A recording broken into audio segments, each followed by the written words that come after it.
Pat Brosnan, live from the Batcave, brings together America's foremost voices in law enforcement, intelligence, and national security for hard-hitting, fact-based analysis on crime, homeland security, and domestic counterterrorism. A highly decorated former NYPD detective and national security expert, Brosnan brings razor-sharp perspective and battlefield-tested insight to every conversation. For over 20 years, Pat Brosnan has been a trusted presence on Fox News, Fox Business, Newsmax, CNN, MSNBC, and Inside Edition. Uncompromising, unflinching, unblinking.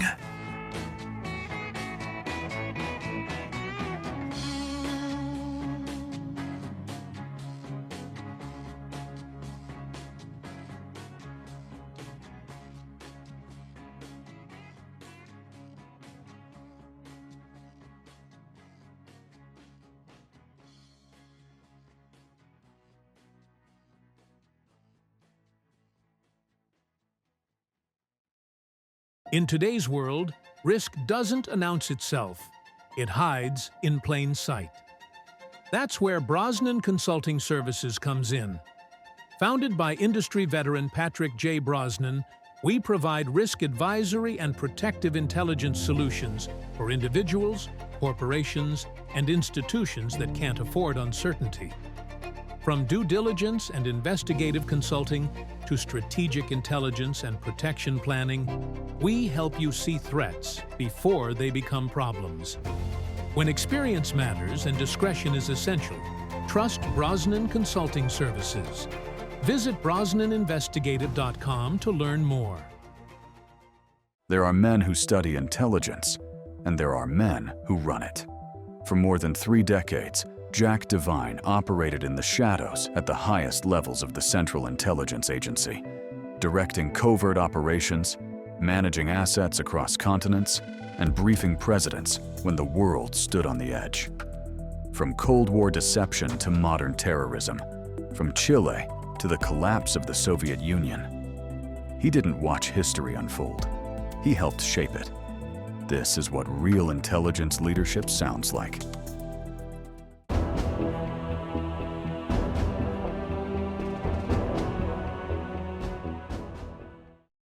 Good morning, ladies and gentlemen. Pat Brosnan, live from the Batcave. Good morning, and thank you for joining. I have with me today a very, very special guest. Ladies and gentlemen, this morning, you're about to hear from someone who didn't study American intelligence from the outside. He ran it from the inside. Jack Devine served more than 30 years at the Central Intelligence Agency, writing the acting deputy director for operation, the CIA's top clandestine post. That put Jack in charge of America's most sensitive intelligence collection and covert operations at moments when the world stood on a knife's edge. He wasn't guessing about adversaries. He was running assets, directing operations, and briefing senior United States leaders on threats that could reshape history. Jack Devine played a key role in the intelligence effort that helped expose and weaken the Soviet system, contributing to one of the greatest strategic intelligence victories of the 20th century, collapse of the Soviet Union. After government service, he didn't retire, no chance. He founded the Arkin Group, advising governments, corporations, and financial institutions on geopolitical risk and emerging threats, using real-world intelligence tradecraft. And by the way, folks, that discipline, that iron discipline, didn't stop with intelligence gathering. In 2012, Jack Devine became a New Jersey state champion in Masters lifeguard surfboat rowing. This is an Iron Man in a wooden surfboat. This is the real deal. I do the kayak, and that's a lightweight. This is proof, though, that Jack's competitive edge never left him. Today, when Jack Devine speaks about national security, foreign adversaries, or intelligence blind spots, he's not theorizing. He's drawn from decades in the arena where mistakes cost lives and clarity matters. This is what real intelligence leadership sounds like. It's an absolute honor to welcome Jack Devine. Good morning, Jack. Pat, it's a privilege to be with you. I mean, we've had a number of good, laughable discussions, so I'm sure we'll be able. I hope we make this, as we plan, to be quite informative, but entertaining and relaxed. And I think we're going to get that done. Take our viewers and our listeners back to the beginning. A son of Philadelphia. Yeah. So I think. Why the CIA? Take us through it. Yeah, I think I'm somewhat of an anomaly in terms of the profile, the written profile, and maybe perhaps the real profile. In terms of my background. But let me jump to the very end momentarily. When I wrote my book, Good Hunting, and when I analyzed it, however I stumbled into the CIA, I felt my DNA matched it. In other words, what in my life could I do that would have fit better? And I felt for whatever set of reasons, wherever I ended up, how it unfolded, it was a gift from God, if you like, but I belong. But that isn't how it would seem to be at the beginning. So at the very beginning, I'm from Philadelphia, was born in Southwest Philly, man have moved to suburbs. First person in my family to go to college, blue collar worker. When I was in graduate school, I also was a Teamster, which always adds a little pizzazz, right? In other words, there's the real working, right? So I know how my father was in the plumbers union, and I failed. He tried to get me in, but I just wasn't mechanical enough. But so he actually said one day, why don't you just go to college? And here's an application. So I went to Westchester State. It was at that point focused highly on education. I went on for graduate work at Villanova, and I started teaching. At 22, I was teaching in suburban Philadelphia, Catholic high school, and then I moved to a public school in Sharon Hill. I loved teaching. It was great, but many teachers, almost all the really good ones, it's a vocation. They spend their whole life teaching algebra too. And they make their students love algebra. And I'm not one of those, although I briefly majored in math, got out of that in a hurry. But my point was, I enjoyed it. I loved it. I loved the interchange with the kids. I actually learned a very important lesson. That lesson, the classes were 50 per student, right? If you can keep 50 teenagers entertained, you can brief the United States Senate any day. So, which I had to do later on. And I was not nearly as intimidating as time. You have to keep them entertained and informed. So I did that. And at that point in time, none of my relatives were in the federal service. No one ever served as a diplomat or had gone to the Ivy League. So I was sort of a parochial, in all sense of the word, Philadelphian. And they came out with this scandalous book written, and it was called The Invisible Government. And The Invisible Government actually was a description of how bad the CIA is in throwing the governments and this and the other.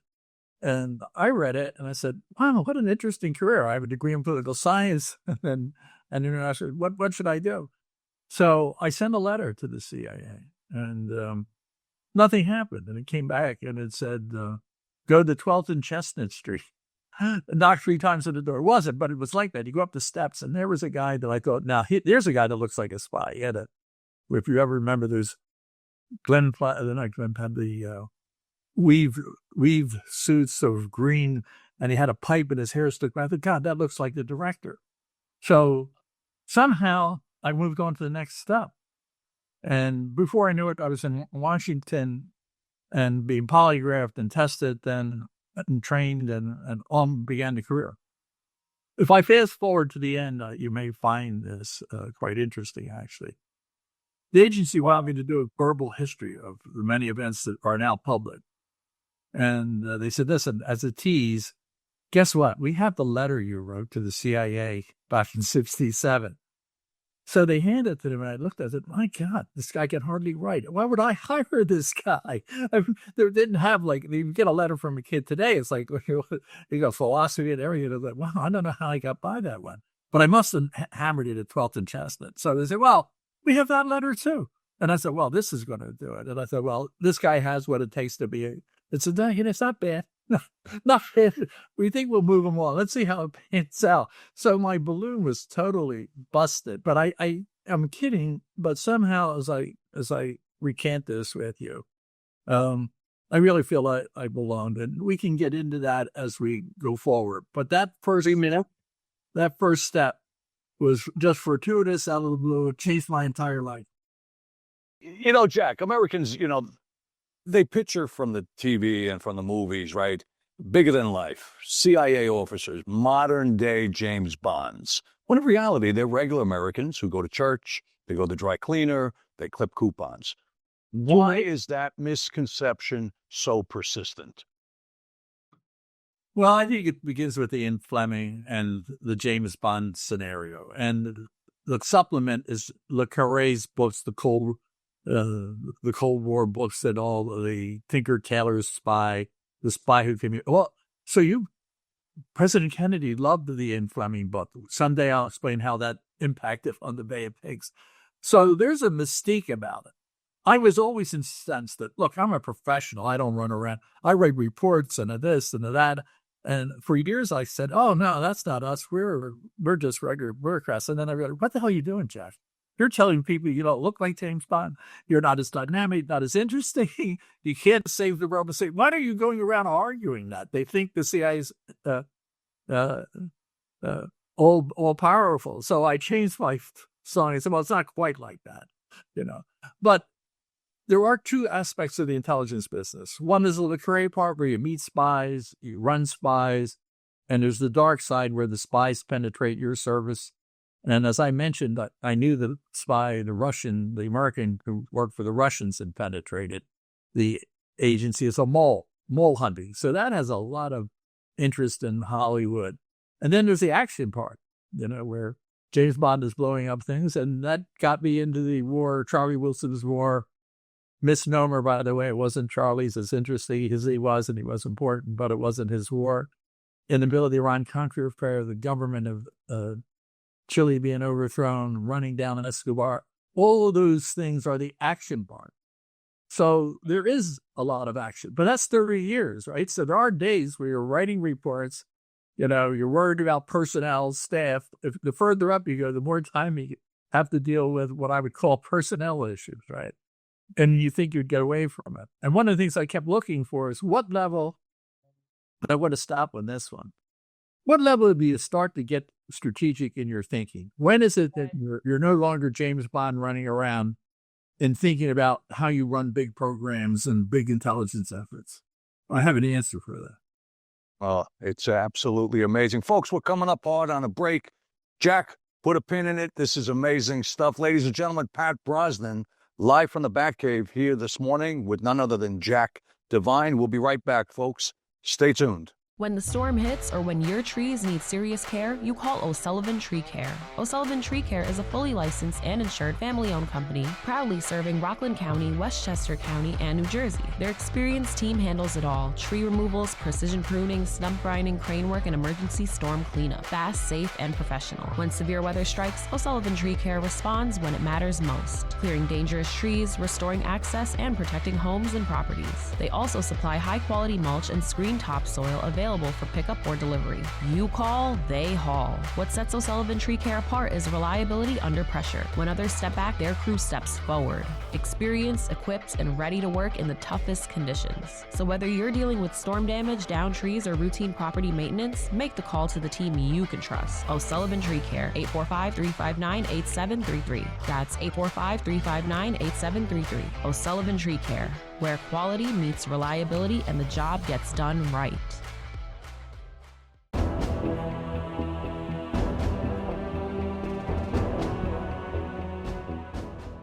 Welcome back, folks. Pat Brosnan, live from the Batcave, back here with CIA legend Jack Devine.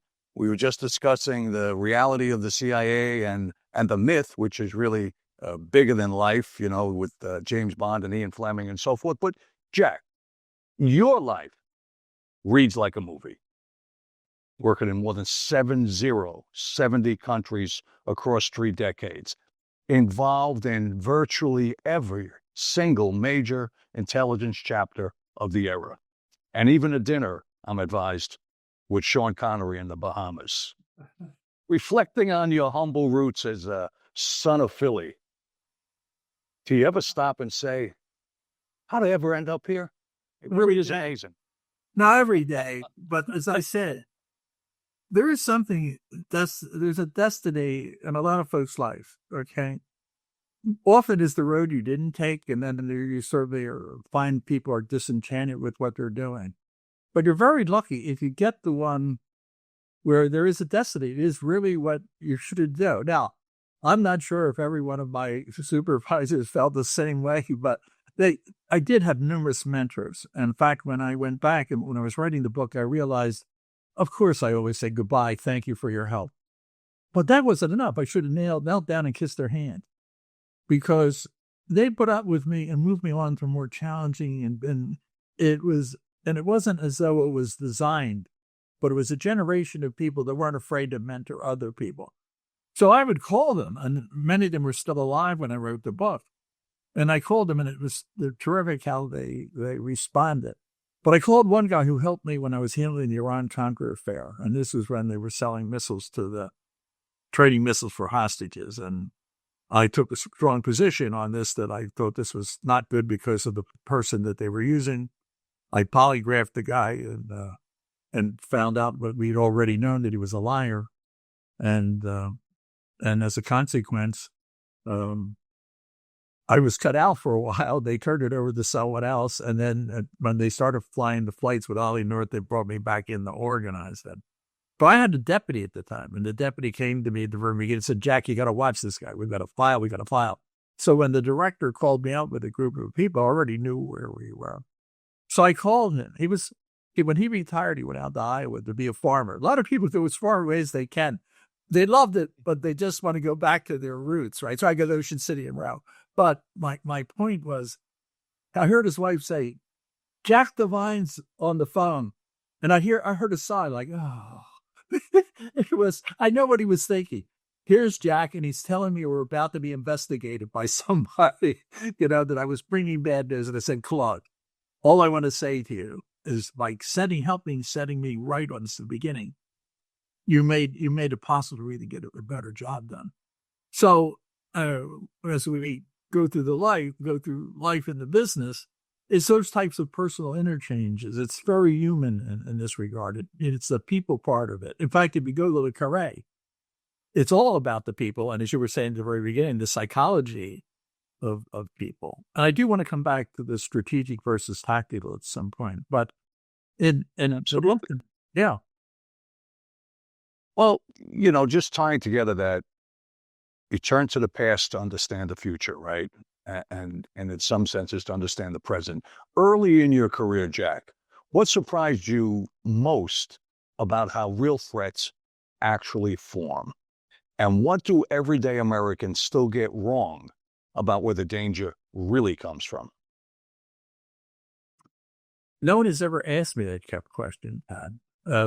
But that doesn't mean we're not going to have a discussion. I'm not shocked that you don't have a great answer either. But I can't just give you all cupcakes. We got to go. Well, I was young once. And my first assignment was really fascinating because it's a policy issue. It was, what do you do with the country of Chile that just elected a president who was a leftist, but part of his coalition was the Communist Party, and it was the biggest communist party, second largest communist party outside of the Soviet Union. Castro was in Cuba, came down to Chile running around. So the Nixon administration back in that day, we could talk about Maduro and Venezuela today, decided they did not want him to take over the presidency. It was a threat to the hemisphere, a threat to the world. You have to remember it's a Cold War event. And what I was able to do, because I was a green in the job, I was assigned to the South America and to the job where they split it into action and foreign intelligence. And I was the support person for the chief of the action part. And that involved what to do in Chile. So I got a firsthand sight of how a big program is put together and what can go wrong in policy. I would point out The head of the FI group, who sat 10 feet from me, that chief of it, was a man named Dick Welsh, who later went on. He was a scholar in the Greek and Latin. He could read these things, a brilliant guy on Ivy League. But he was signed to Athens a year later. And on Christmas of, I think, 1975, on his way home from the embassy, when he pulled in the drive, he was assassinated in front of his wife. So it's a serious business. People have been blown up that I've known. I mean, it's a business. There's a high price. In fact, on the wall when you go in, there's stars, and stars everywhere on the heroism. But when I was looking at Chile, the president of the United States said to the head of the CIA, "I want you to do everything you can to stop him from taking office."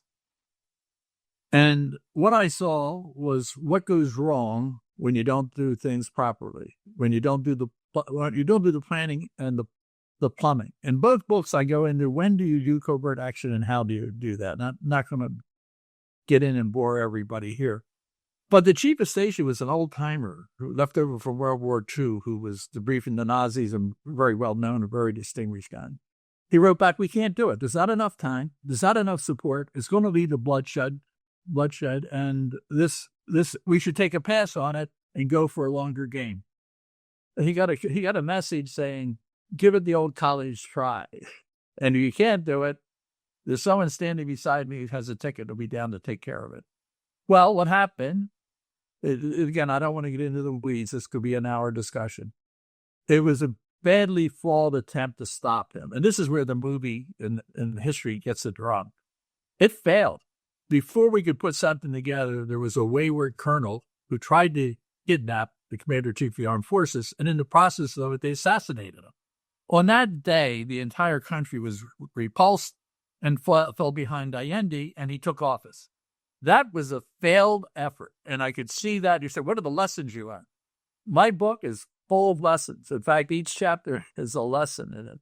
Lessons, the things I learned. But I was able to observe that and I've been preaching ever since how to do these things right. And this was how it was wrong.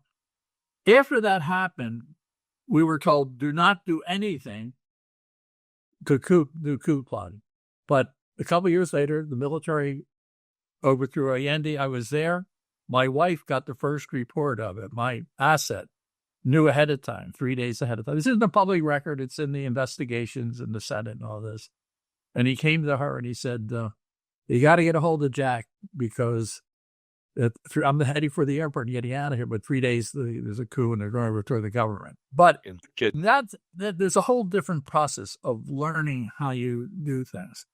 And what I said earlier at the beginning about strategic and tactical thinking, they hired a tremendously bright person. I'm not going to put myself in that category. We said early on, I slipped through the cracks. But they're all well-educated. They're well-trained. They're right. And what I found is to the man and woman, they were brave. Tell me what you want me to do and I'll do it. Stop with the strategy stuff, Jack. Really. Stop bothering. We'll get it done. Will do is an expression you're supposed to respond to and everything you say. Will do. Take care of it, just like the military. So my point was, at what level do you transition to, let me look at this in an aggregate. What's going to happen? Pros, cons, how's it being done? Questioning it. And I kept thinking, well, when I get to the next level, I'm going to find it in the government. And I'll find it in the next level. And then I found I was sitting by myself, looking in the mirror, saying, hey, I guess you're it. Now, I'm exaggerating. There are people that think strategically, but it is a rare commodity in Washington. And I don't mean to be offensive, but I'm, on the one hand, remember, I'm saying to counter, do the job, dedicated, give their life for their country, but they don't like this. This isn't when they join. They want to be James Bond. They want to be, General Patton.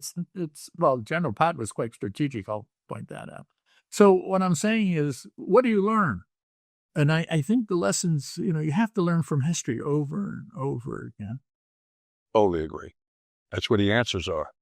There was Jack, if you'll take one more footnote on that, one of my bosses who I owed a lot to was my chief in a Latin American country. Before that, he was the last CIA station chief out of Vietnam over that last helicopter. His name is Tom Polgar. And Tom writes in his last message, you burn all your files. You have your one last message. It is institutionalized. I mean, it's in part of history. If we don't learn from our lessons, we're bound to repeat them again. Now, it came from others, but that was the line. So you said earlier at the beginning, talking about studying. Everybody should study the history of it, should be a student of it, and understand the lessons, and whether Vietnam applies to Afghanistan applies to Iraq, it doesn't apply to Venezuela, it applies to Cuba yesterday or the day before. All of this is, people do really good tactical work. I rarely found problems in that side of it, although I've had drills go through the walls for bugging operations and things, but I consider them technical problems. So, but it's on the strategic thinking and how you handle things. And issues like terrorism and drones, I mean, they're big issues. So that's why I stayed in the business. Why do I stay in the business? I decide I'm the defender of the faith. No one invited me to be the defender of the faith, and I'm sure many a director wish I wasn't around. But I keep harping on some of these points, and I write. It's not just the books. There's op-eds that I try to go to the strategic level with. And again, I think part of it is the way I grew up, where I was surrounded by people that went through World War II and were a lot more strategic thinking. Absolutely. I think it was critical thinking. I mean, listen, you lived a life of secrecy, Jack, for decades, right? That was the bread and butter. Curious, how did you explain to your own 6 children that their father was a spy? Well, the one thing you have to worry about is someone's going to out you in an embassy. Chile was in a hostile environment. The Cubans were controlling the intelligence service there, so they were tracking every move you made. And when the coup came, I was in the embassy right ahead of time, and there was a firefight in front of my house. There was a Cuban near the vicinity. They blew up his house. Well, they tried to blow his house, but the bomb ended up in my yard. So the point that I guess I want to make here is that, there's danger in a lot of these moments, and when you get around your children, you have to be careful what you say. So I don't want to tell them anything abroad, because you can't resist. My father's a spy, right? So, and Brian mentioned once before was no one else in the embassy told their kids. As far as I know, I was never outed by anybody in the embassy, which is a lot of discipline. So I thought what I would do is I would take each of the children as they turned their early teens, early's important, and I would tell them that I wasn't really a first secretary or minister counselor in an embassy. I was actually a spy. We don't use that word, but intelligence officer. So I thought what I'm going to do is, on my way down to the seashore, I crossed the Delaware Memorial Bridge. When I get on the Delaware Memorial Bridge, it's about halfway. And therefore, I could break the news. So if they didn't like the news, I had an hour. They'd jump out of the car and listen to my explanation. So the first one, 14-year-old son said, Dad, that's interesting. Can you turn up the radio? It was interesting, but not that interesting. And now I did the same thing when my daughter turned 15, and said, oh, yeah, piece of cake. So I got overly relaxed and overly relaxed and blasé about this. So daughter number 2, we're going to across the bridge, she's 16. Now she's in the classes where you're learning about the assassins and the spies and all this stuff, and it's a lot of garbage. But so I said, oh, Amy, by the way, no big deal, but, all these years you've been telling everyone your father's a diplomat. Well, I'm actually the spy, And she screamed, not screamed at the top of her voice, my father, the assassin. I was like, oh, God. What a crap. Well, it was like, you lied to me, you cheat, you murdered. So I figured, well, I've got another hour to work this back. So we got to about Buena Vista. If you're from South Jersey, and she said, you know what? Turn up the music. I think I got this. So that became such a, I mean, it's a humanizing story. Where does Jane Bond, first of all, doesn't have any children, doesn't have a dog, right? Doesn't have a wife, doesn't attend PTA soccer meetings, none of this. As you said, go shopping, looking for sales, dress yourself, right? No valet. So, but this is down and dirty and like, but let me tell you an adjunct to that. So when I left, I was a public figure. Once you get on what we call our 7th floor, and you're the deputy director, associate director, then you're meeting Congress, you're meeting every foreign liaison service in the world. They lift your cover, right? So I was, for the last several years, once I became, well, I wouldn't give the rank, but at a certain point, you're a public figure. But I was very uncomfortable telling anybody I worked for CIA. So I chipped my front tooth. Then I went to Stan Heifetz, a dentist in New York. Great guy. And he said, well, what do you do? I said, well, I work for the U.S. government. I used to work for the U.S. government. He said, no, what do you really do? So I was allowed to. I said, well, I work for CIA. Not a big deal. Just said I work for CIA. That's what I tell everybody. Because if I tell them I'm a dentist, they want to look at my teeth. And I said, listen, Stan, if you're going around telling everybody, I am. So after that, I could say I work at CIA. But where the bubble really broke, in a moment of hubris, the agency called me and said they're about to do a story on Chile, the Washington Post. And they don't get the whole story. The one of the two different, one was the bad coup, the other was the one we didn't have our hands on. So I said, would you talk to them? So it's one of those moments, I'm going to defend the flag, right? I'm being invited. So yes, I'll do that. Well, the next thing I know, I have a very good journalist, Vernon Loeb, and Vernon ends up on the social page. It's a huge article. And I don't think I'm exaggerating. A quarter of it is just my face. Now, I grant you, it's a scary face. But what they had, I couldn't figure why they blew it up. They had the shadow behind me. The title of it, I'm laughing now. I wasn't laughing at the moment. I don't think the CIA director was laughing. So what did we do here? We created a monster. It was entitled The Dictator and the Spy. Right? And so after that, the whole world Googles you. You're now known for what you are. And then I became very, very proud of it and felt that to the degree that I could do it and any of my colleagues could do it, talk to the American people and explain how much discipline there is in it and how much everything that's done by the CIA is approved by the President of the United States. There's no rogue CIA. I was at top of all the spies at a point in time. I was able to look at all the operations that I wanted to look at and got into it. There is not a single covert action operation that has not been approved by the President of the United States. And it was in writing after the Chile affair. It became in writing. It's called a finding, a presidential finding. The president says, I want you to do this. And that is the instruction. So the American people, you see all these rogue shows and the rogue this and the rogue that. It's a highly disciplined place.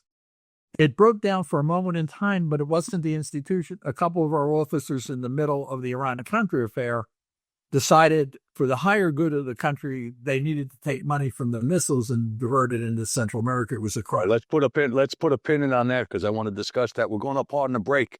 Folks, Jack Devine, CIA legend, okay? The Spy, and on the article, The Dictator and the Spy, absolutely amazing. Stay tuned. Pat Brosnan, live from the Batcave. We'll be right back. Is your organization prepared for today's technology and security challenges? At CMS Technology Partners, we deliver customized, best-of-breed solutions that protect your people, your property, and your peace of mind. From AI camera vision and real-time threat detection to advanced mobile weapon screening and X-ray imaging systems, we help you stay ahead of evolving threats without replacing your entire system. Plus, our expert team builds secure, scalable IT infrastructure, network and cloud solutions designed to fit your exact needs. With over 20 years of experience, CMS Technology Partners brings the technology, service, and support your business deserves. Visit callcms.com to see how we can strengthen your security and tech, so you can focus on what matters most.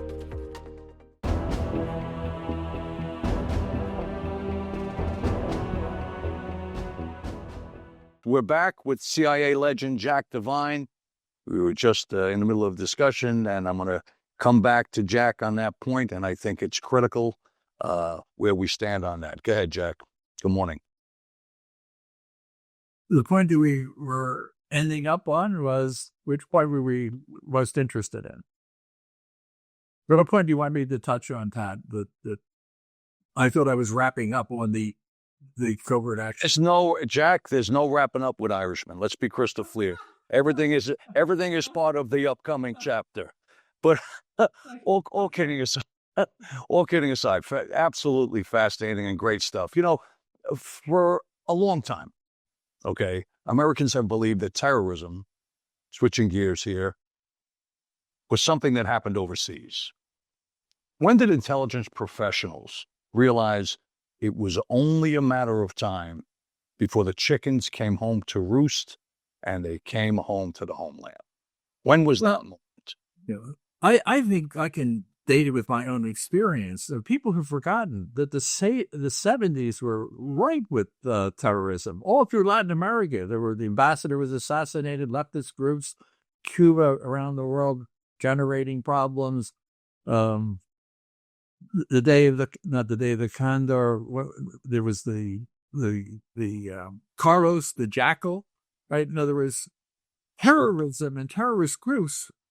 American businesses started using foreign nationals because of the kidnapping, aircraft being stolen. In other words, we've had waves of terrorism. I actually, as part of my career, had an opportunity to interview the military attaché in the Dominican Republic. He was kidnapped in, I want to say something like 76, and he was coming out of his house. They threw him in the back of the car.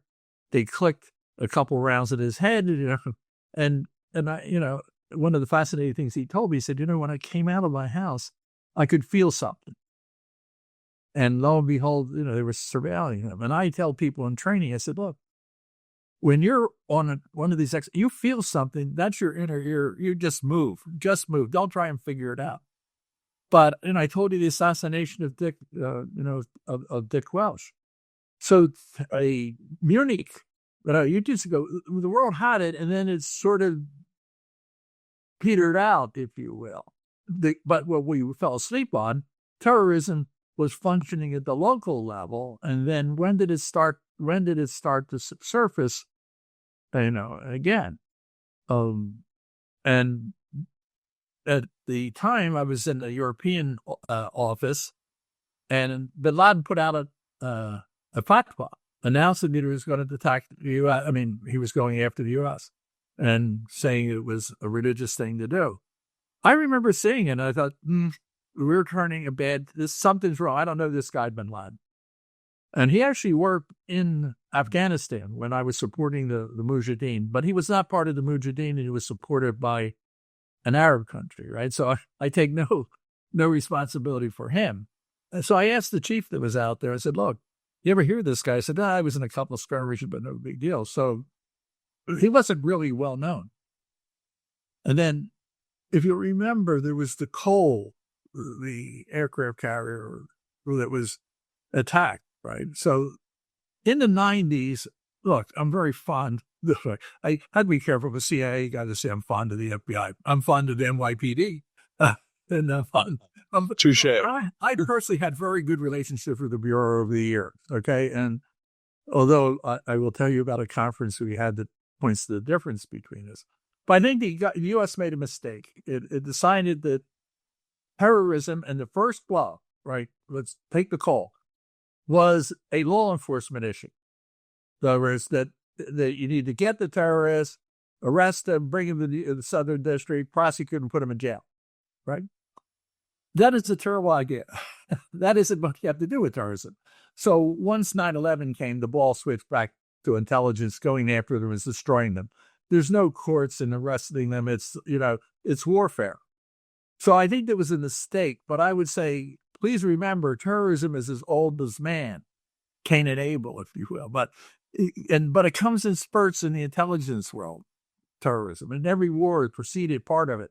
And you have these lulls. But when Americans get to it, we got too fixated on the legal process. Going after terrorists is everything I did was approved by the Department of Justice, so there's no rogue state here. But the point that I'm making is it's not, you don't arrest them. You have to go and destroy them. If they want to surrender, great, no problem. We'd rather debrief you and find everything we can. So I think that's it. And then it waned again. In other words, it comes and goes. And I was predicting that in the first book, that we were going to shift, not that terrorism would go away, it'd be de-emphasized, and nation states would reemerge. We weren't talking about Russia. The budget was greatly reduced. China, we were trying to become friends, and we made them great again, right? So my point is, history has these turns to it, but you never should take your eye off the terrorism threat. It just pops out of the blue. And if you live in the Middle East, you eat and breathe it. Absolutely.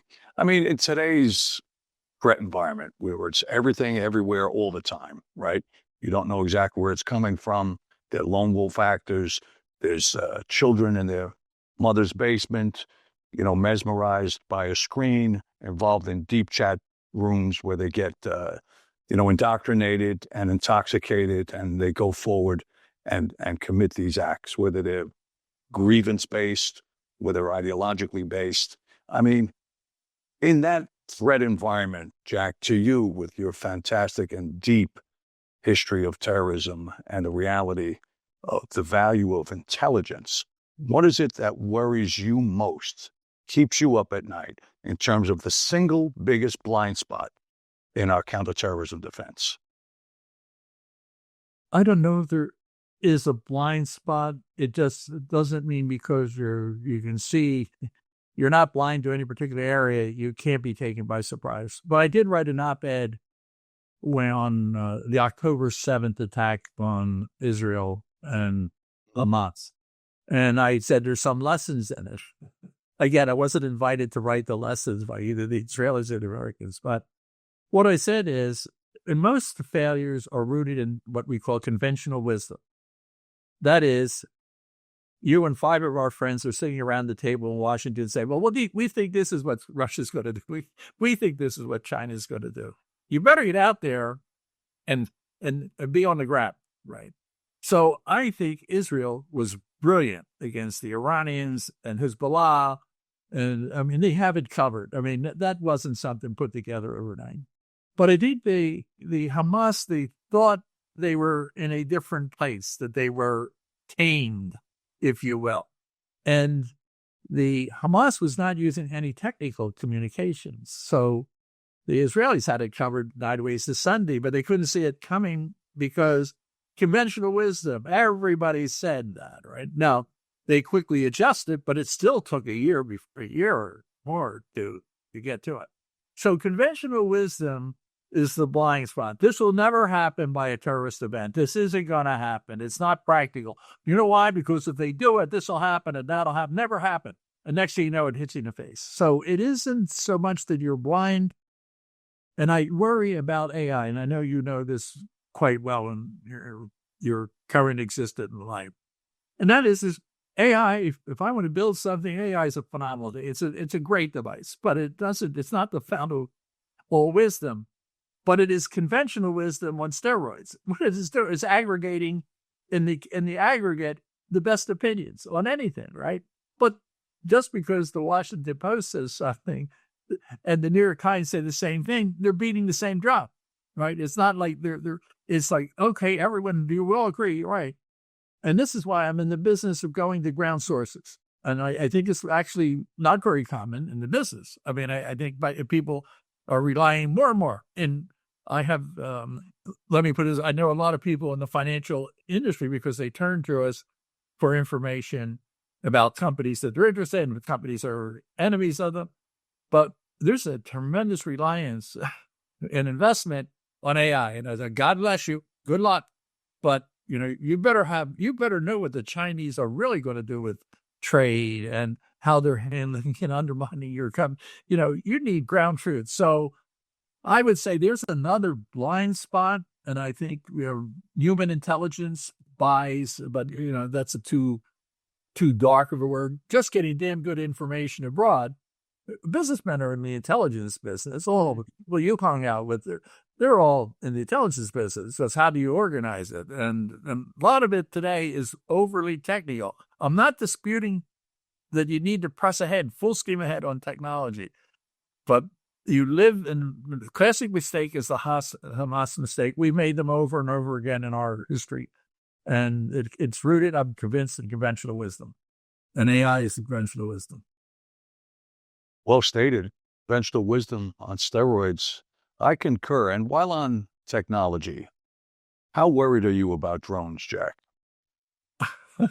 I don't mean to laugh. You just chew this stuff up. It's like we've been practicing the back room at the pool table, right?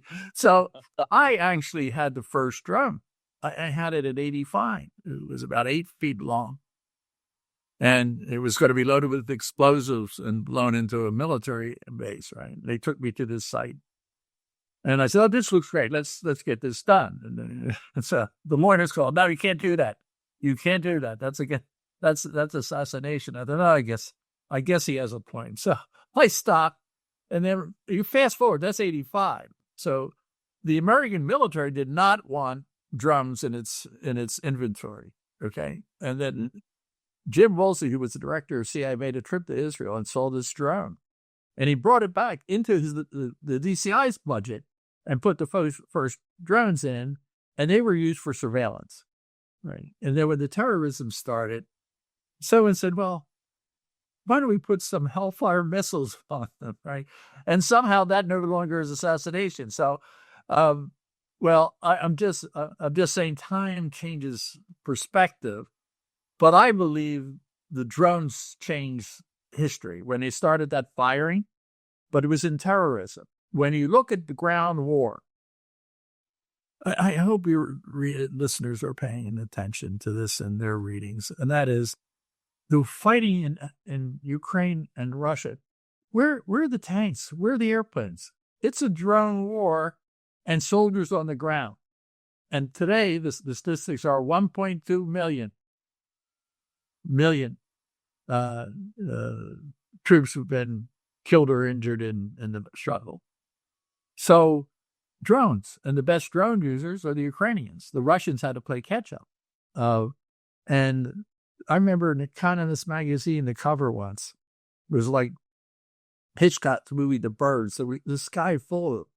And today, drones are like the war go round. So I talked to one of the top generals who served in Ukraine, and I was complimenting him on how effective they were. And he said, Jack, the real battlefield is going to be AI as applied to this, okay? So, in other words, we're already moving into what I would call the post-drone. But the other thing that I would comment, we here in the United States, I don't think we could suffer 600,000 wounded and dead.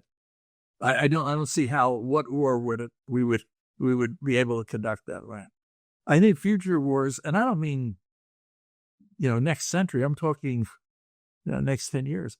More and more is going to be the war on the ground will be fought by drones. So you'll have airborne and ground. We cannot.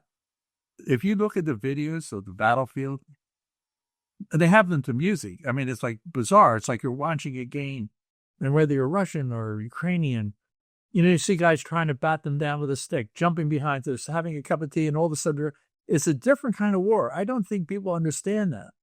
I hope I think there is great strategic thinking in the defense. They have to be thinking about war fighting differently. And the second part of the op-ed about Hamas is you have to think about how you do business abroad. You can no longer be the third secretary in some embassy because you don't know if you're under surveillance or not. The drones are there. Every document you touch can be dissected and you'll be blown right away. So you need to start thinking about how to do things different now. I don't know if I was invited to the director's Christmas party that year. I don't know. I can't recall.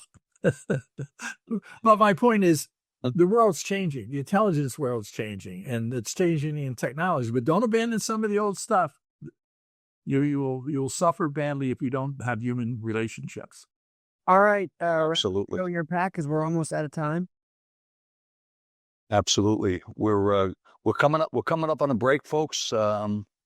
Jack, we're going to be right back. Batman at Brosnan, live from the Batcave with none other than CIA legend Jack Devine. We're going to come back and we're going to discuss, Jack, the Arkin Group. Okay, folks, stay tuned. Good morning, folks. Pat Brosnan, live from the Batcave, here with CIA legend Jack Devine. Good morning, Jack. Good morning, folks. Jack, you're the founder, you're the chairman of the Arkin Group. You guys advise governments, corporations, financial institutions on geopolitical risk, strategic security advisory, and you're basically using real intelligence tradecraft in the private sector. What's the biggest difference between delivering strategic intel in the private sector versus when you did it inside the government? I don't think it's much different at all. In fact, as I said, in the private sector, people don't call it intelligence; it's just due diligence. They're collecting information. They're whining and dining people, right? And I'm saying that that's always been part of the American intelligence business as well. Not every secret person, not everyone in our portfolio of assets are recruited agents that, sign documents and you meet in the middle of the night. There's so much information today. There's a flood of information. If you talk to an analyst today compared to his grandfather at the CSS, the issue is I have too much information. How do I get the best information, right? I mean, how do I sort it out? It's a huge problem. And of course, to bring in technology, to try and satisfy that issue. But the one thing is, no one's asking me to overthrow governments, and I would kindly decline. But there's things where the Justice Department has very rigorous rules in terms of certain categories of James Bond's activity. So you don't do that, but surveillance, using the computer, cyber, all of that stuff, defending, helping business, it's not much different. And the collecting of the information isn't much different either. And if you were looking at my business, we're actually a boutique. But what is the boutique? It's made up of hundreds of, I give you a number, you say, Jack, you're not being straight with me.